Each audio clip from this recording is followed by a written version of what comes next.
Hi guys, welcome back to Debbie J's Crafting Corner. I'm Debbie and today's video is going to be the last card video in the hashtag DJCC Christmas 2020 holiday series. Now I basically put off doing this one for a bit because it was a little involved, but I absolutely love the way that it turned out. Stay tuned and see how I created this adorable gingerbread house card. Now, you've probably seen a couple of other videos where I did use the same set to make a couple of other house cards, and I'll be honest with you, they looked okay, but I think I could have done better. So what I'm really wanting to do is I want to go above and beyond on this. So what I'm going to start off with is, of course, the base. So this piece here is the house shape. So I'm going to go ahead and cut out a couple of those because I want to have a spare just in case. I'm going to go ahead and cut a couple of those out using my Gemini Junior and this magic mat from scrapbook.com. And let's see what I can create. So wish me luck, guys. Okay, now, I have no idea at this point how long it took me to figure out what I wanted, and die cut out all of the little pieces to go on this little house. This is one of the fun things about gingerbread houses in general. You can do so many different things. First thing I'm going to do is I am going to do a little bit of coloring and blending on the gingerbread pieces to make them look more like gingerbread. So after checking my little swatch tags that I made a couple months back, I decided I think I want to use the Vintage Photo Distress Oxide. I think that color of brown would work much better than, say, Walnut Stain or even Frayed Burlap. This one has just got a warmer tone to it, so I think I'm going to like that better. I'm going to start off with the bottom row. Now this is the first time I'm trying this, and they've got long rows of different layers that need to be a little bit blended. So I'm going to try coming in just on the bottom one first. And around the edge. That looks okay.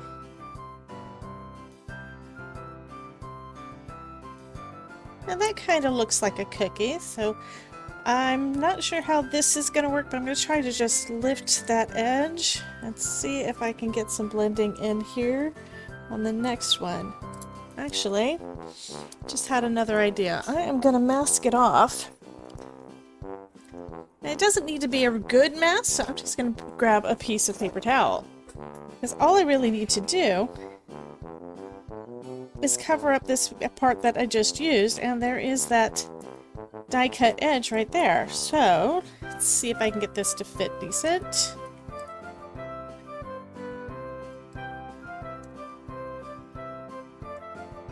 Oh, that's gonna work fine. Look at that.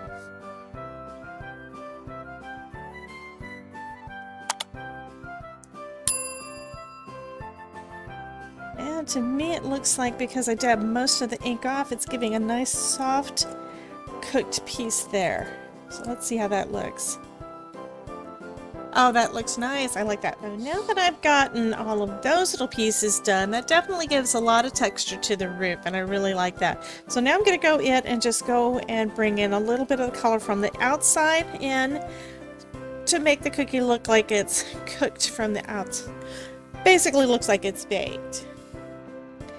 Okay, so now we've got the roof done. And now I'm going to go back and finish up this panel. A lot of it's going to be covered up. That edge is going to be covered up by the roof, so it's not going to really matter that that piece is a little bit toasted. Okay, so that part is done. I'll put the ink off to the side. So there is the basic form of our little gingerbread house. Now I'm also going to add some icing or snow to this guy. So I'm going to be putting this piece here. First start off, I'm going to go ahead and glue that piece on. I do have a general idea of what I want everything to look like when I get finished. And I wound up cutting out a lot more pieces than I actually need. And I just had another thought. Before I do that, I want to do some splatter. Okay, so I went ahead and grabbed my don't even know what this thing is called. I know it's for splatter. I think it's a splatter brush from Tim Holtz that I have not, guess what, used. I think I tried it once and couldn't figure it out. But lately I've been trying to do a little bit more with the splatter, and I have no idea how this is going to turn out because I'm going to try something I haven't done before, as I've been doing lately. I'm going to try doing some vintage photo splatter. So I'm going to just put some on an acrylic block and wet that down and then see if I can get it to actually do anything, because that would be kind of cool.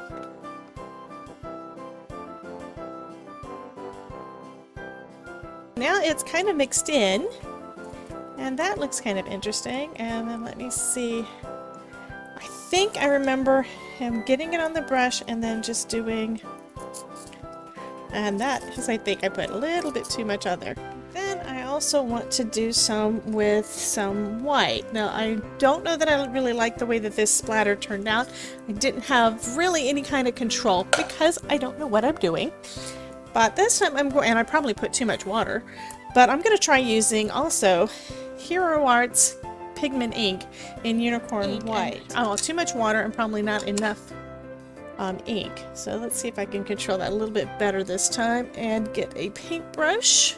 Now this paintbrush isn't anything special, it's just one, I believe it's one from Artist Loft, one of the ones that I picked up from Michael's. And then let's see how I can I get some snowy splatter on there. Okay, so now in this experiment I'm seeing that because it is ink and not paint, you can barely see it. Okay, so now I'm going to try using this acrylic paint from Craftsmart. And I am going to thin it out just a touch. So I've got a little bit of water on there.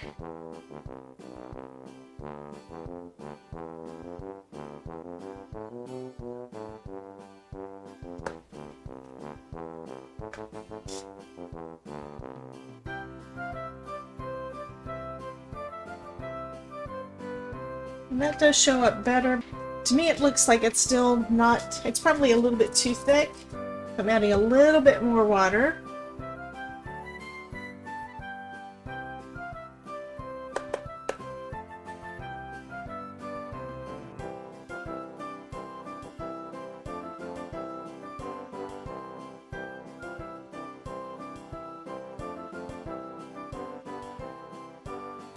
And I am seeming to have to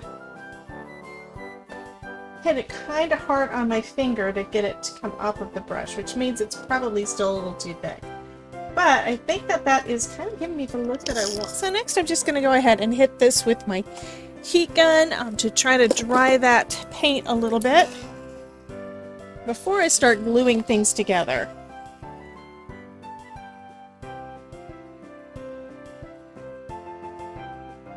Okay.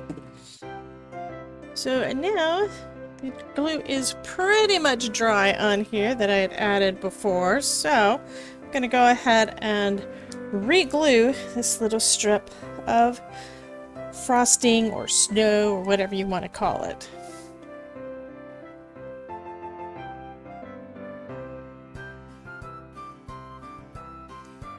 Okay, and then add that to the top of my roof.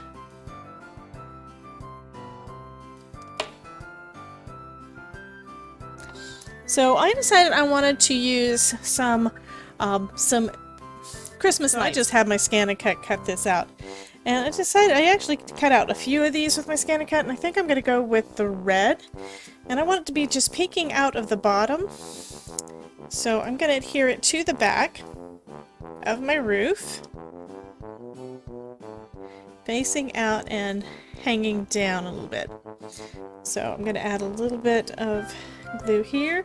And this was a black and white image that I printed out on my laser jet and then just foiled using some red laminator foil.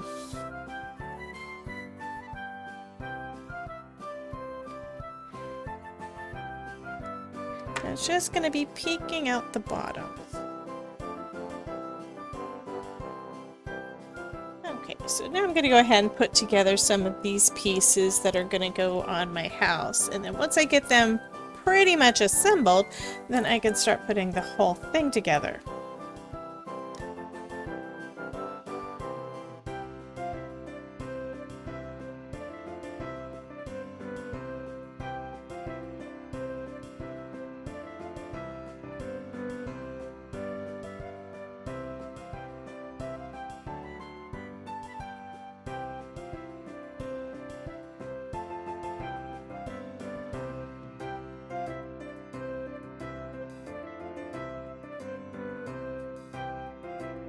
Okay, so now that we've got those, we can kind of get an idea of where we're going to put them.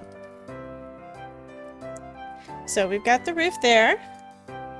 This is going to go up here. And we've got this little window there. That is going to look just darling.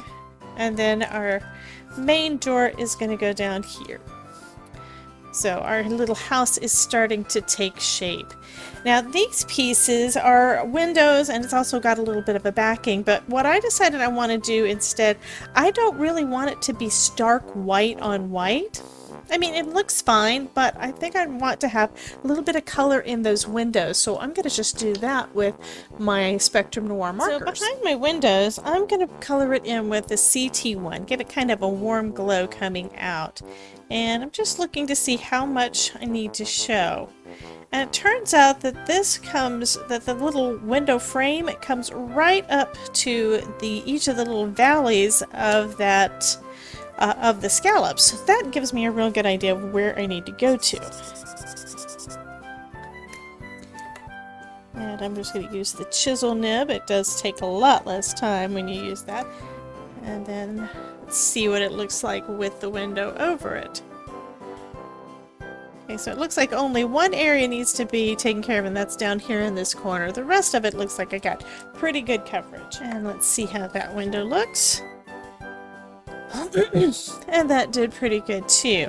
I also have got, there's dimension because of the two different pieces of paper, but there's not really any color. So what I think I'm going to do is I'm going to take a different color of yellow. I'm going to use the GY, which is a golden yellow, and just run that just on the edges of the window pane. So it'll kind of differentiate just slightly between this and that stark white of the scalloped piece.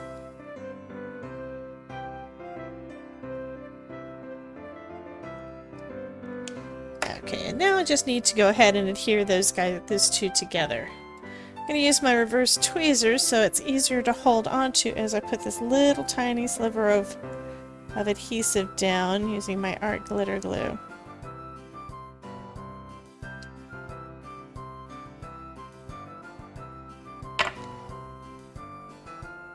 And now I'm going to go back to that roof piece and adhere these pieces together because I never did get that part finished.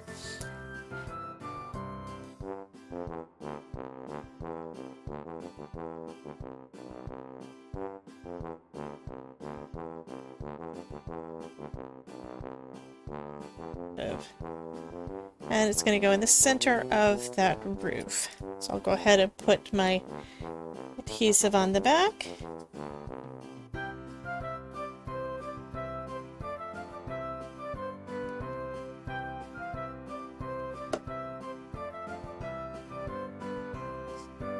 And position that pretty much in the center of the roof.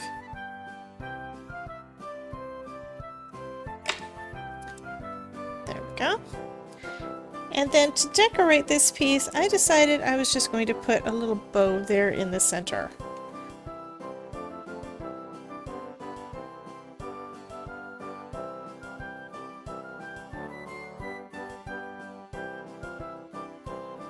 So I think that looks pretty good. I think what I'm going to do next, I'm going to go ahead and put the door, because we know that that's going to go in the center.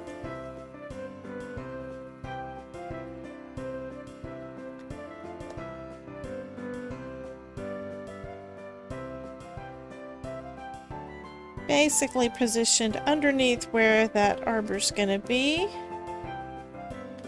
And And then the windows are going to go to the side, and I am glad I did not put the roof on because I think I want the windows to be just a little bit underneath those lights. So the lights are going to be covering up a little bit of that. So it's going to go right about here.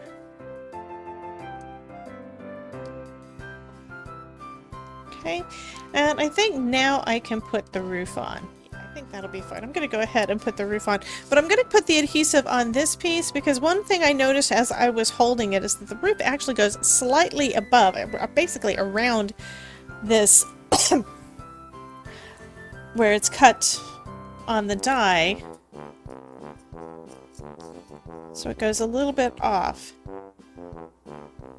And that's fine because I haven't really decided 100% what I'm going to do with this piece once I get everything assembled. I may make it into a house-shaped card.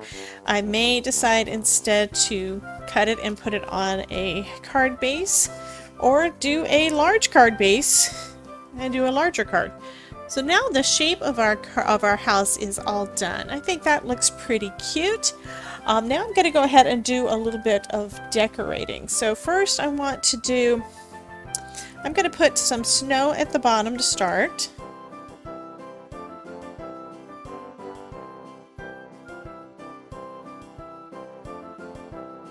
Because it's kind of piling up outside this little house.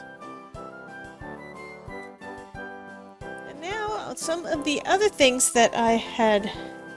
Oh, here's a couple things I forgot about. I've got a few little bows left to put on here.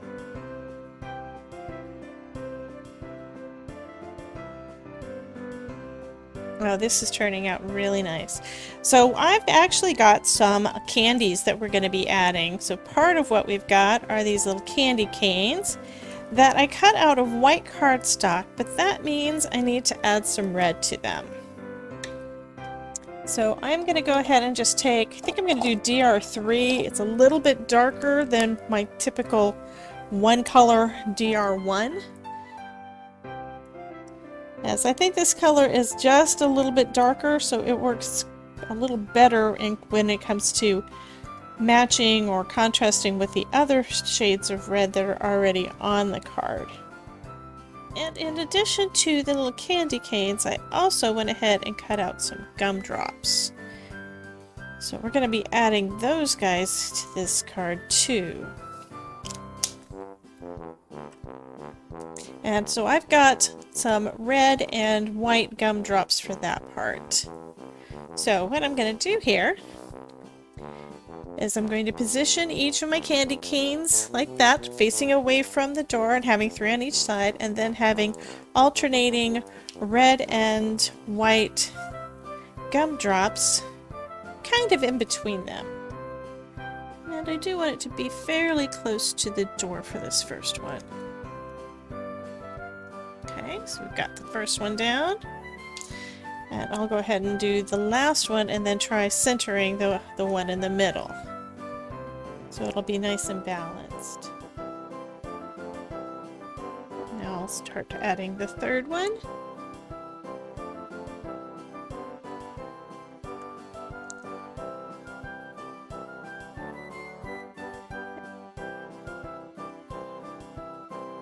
So now I'll do the same thing on the other side.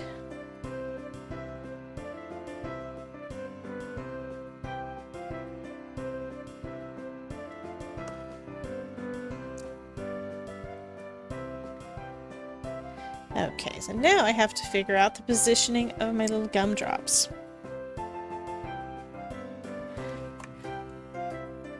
So I think I want to start with the glitter on the inside, and I'll do the same kind of thing that I did with the other. So I'll have each side mirroring one another. Start with this glittery one.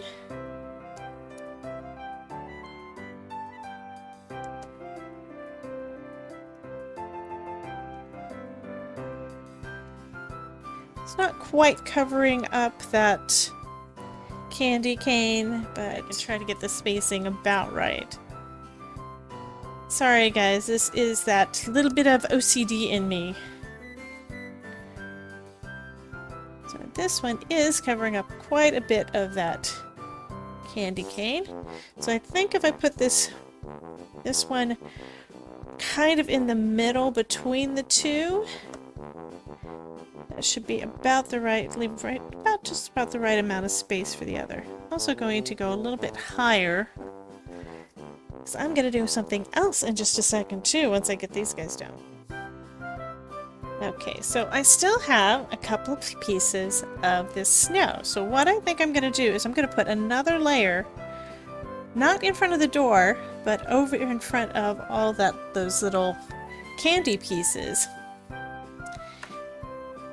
And that is going to look pretty cute, I think. And it'll give just a touch more dimension, so it'll look like there's snow on the stoop, but not as much as what's in the yard.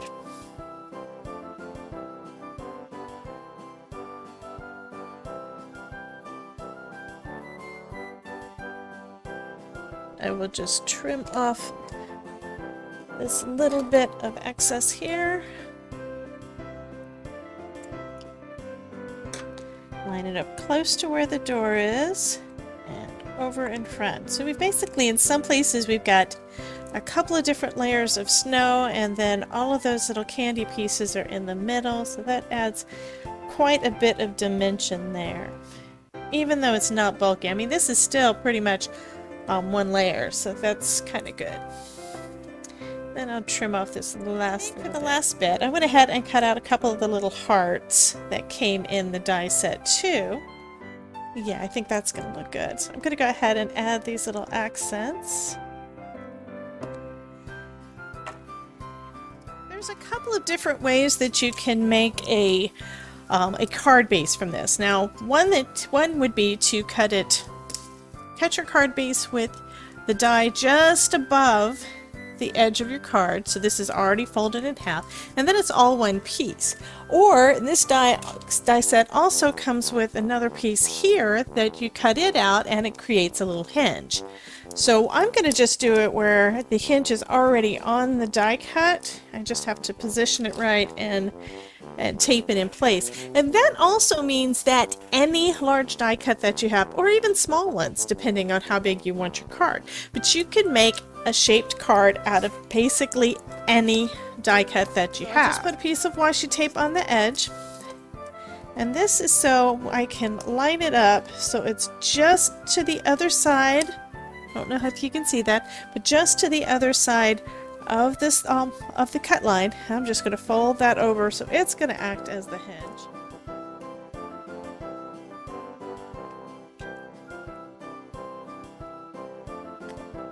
And it opens perfectly. And then I'm going to put this right here on the front. So that's where I'm going to adhere that down.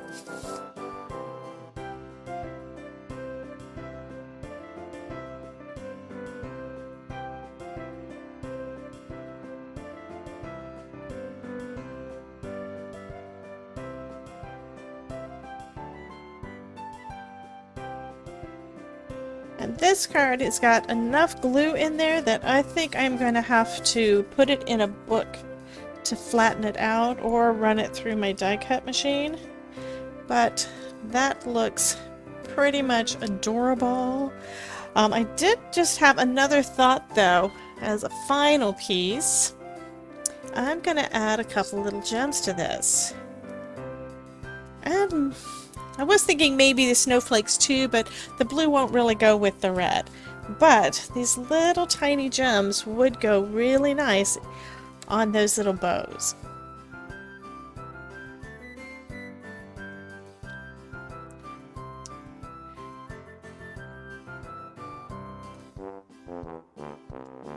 And let me get my jewel picker so I can grab one of those tiny gems. And fortunate for us, this glue does dry clear, so that big blob of white that you see there is not going to be there.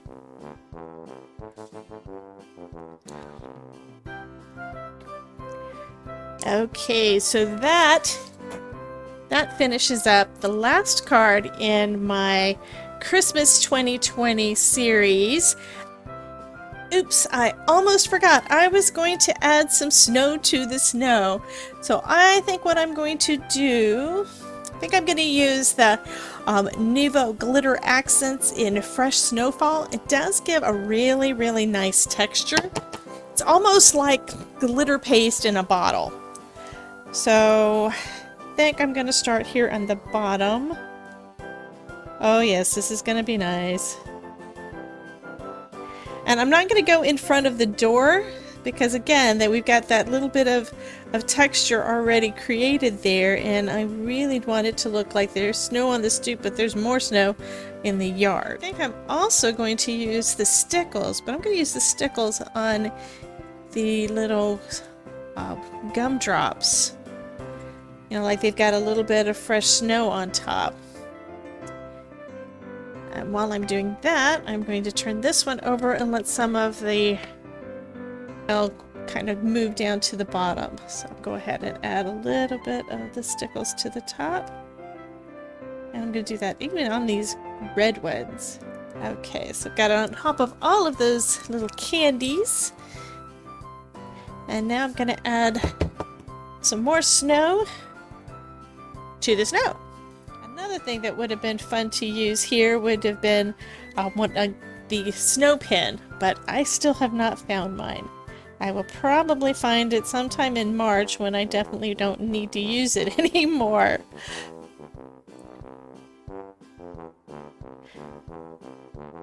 But I did discover that puff paint kind of has the same kind of result. So I may do something fun with that because I've got some different colors of puff paint. So I may do some of that in the next couple of months. That would be fun.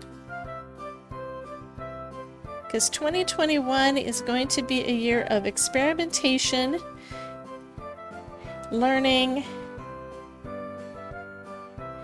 and trying to get more and more content out for you guys. So if there's something you want to learn how to do, even if I've never done it on my channel, go ahead and send me a request on it, and if I can figure it out and if I have the time with everything else that I'm doing, I will definitely put that on my to-do list. So now we've got this cute little glittery house, and you really can't see the glitter as well in the photo, in the excuse me, in the video, but I'm sure it's going to show up well in the photos. So now I'm done with the last card the last Christmas card for the year. You guys have a wonderful holiday, and I will chat with you soon. Bye for now.